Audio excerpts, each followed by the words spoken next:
We definitely want to improve outcomes for patients. That's why this lab exists. So we are dedicated to bringing cutting edge technologies to the clinic. There's a number of different ways you can diagnose a brain tumor. Most often you start with your histopathology. So you have a pathologist who looks at the specimen with different stains, looks for different markers under the microscope, and they will make their assessment based on that. It's not always the most specific that you can be with a particular tumor. So you might suspect that it's tumor A or tumor B, but you can't be definitive in the diagnosis. So adding technologies like methylation profiling or next generation sequencing, you can get more specific with the tumor diagnosis. You can look for particular markers that are prognostic or therapeutic targets, so you can use a particular treatment in a tumor that has a specific marker. And so combining these different techniques, you can really get that specificity to get a definitive diagnosis. It's a test that isn't available at a lot of places, and the places that do the testing, the wait time to get the results back is really long. So if you have a patient who's waiting for a diagnosis or a more accurate diagnosis, which the methylation profiling helps to do, and you wait 6 to 8 weeks to get that results back, that can have implications on the patient's treatment approach. So where MCGI comes in is, we are a philanthropy-funded program at JAX. We have the relationships with the main oncologists already.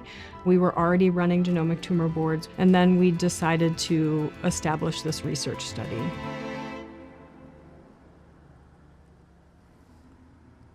My husband and I, we love to garden, and this is when I really noticed the symptoms starting to come on. I'm down in my garden, I'm, picking weeds out, I'm planting, and when I stood up, I had to really close my eyes and catch myself because I thought I was gonna faint. All I could see was black.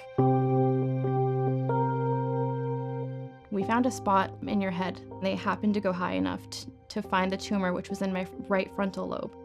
And 11 days after that, I had surgery. It was completely shocking to find out that I had a tumor. For the past year, I'd been told, you have iron deficient anemia, but we don't know what's causing it. They felt pretty confident that it was a meningioma. So I was actually feeling quite relieved because I know that means that it's non-cancerous. I get a call from the hospital, from my surgical team, and they say, Roxanne, your tumor was sent off for further testing, and we have a new diagnosis for you. What we're being told is that it's a intracranial mesenchymal tumor.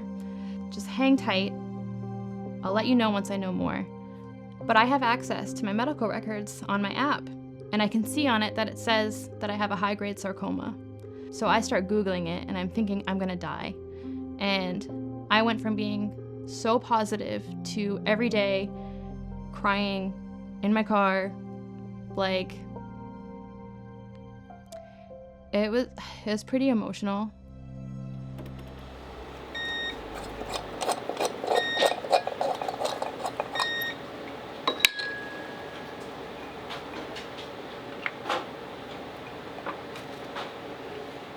Roxanne's case is fascinating because this is a perfect case where you needed all of the testing. So the methylation by itself wasn't enough, and the DNA sequencing and the chromosomal analysis was not enough. So what happened was she came in with a brain tumor, and on MRI, it looked very classic for a type of brain tumor called meningioma, which often is actually the most common primary brain tumor in people. And when it was taken out, they looked at the DNA analysis, and one thing that popped up that was weird was she had this mutation that fused two genes together. One of them is a gene that's commonly seen in sarcomas. And we don't really see that in meningiomas. It's very, very bizarre. And because of this fusion, her diagnosis was changed from a meningioma, which typically is a very benign tumor, a lot of people can potentially be cured of it just from surgery, to a cancer, or sarcoma, which is a soft tissue tumor.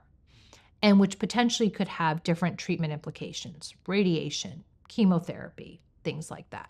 Christine Lou Emerson told me a little bit more about the research that was done on it and the testing. And she said, Roxanne, under a microscope, your tumor is a meningioma. Everything about it says that it's a meningioma. But when genomic testing is done on it, there's a lot more to it. And that's how they ended up with the sarcoma diagnosis. I'm inverting the plate so that the isopropanol can mix with the sample and the PM1 that we added. In there for 30 minutes.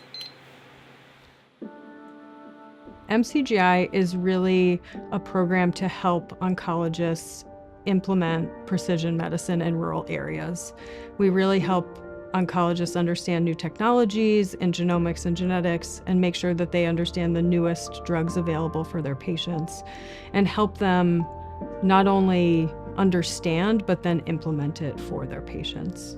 You know, I'm a trained scientist, a basic researcher by training, and I've always wanted to make sure that the work that I was doing had an impact on people. And I think especially in cancer research, precision medicine has kind of become real. It has been realized.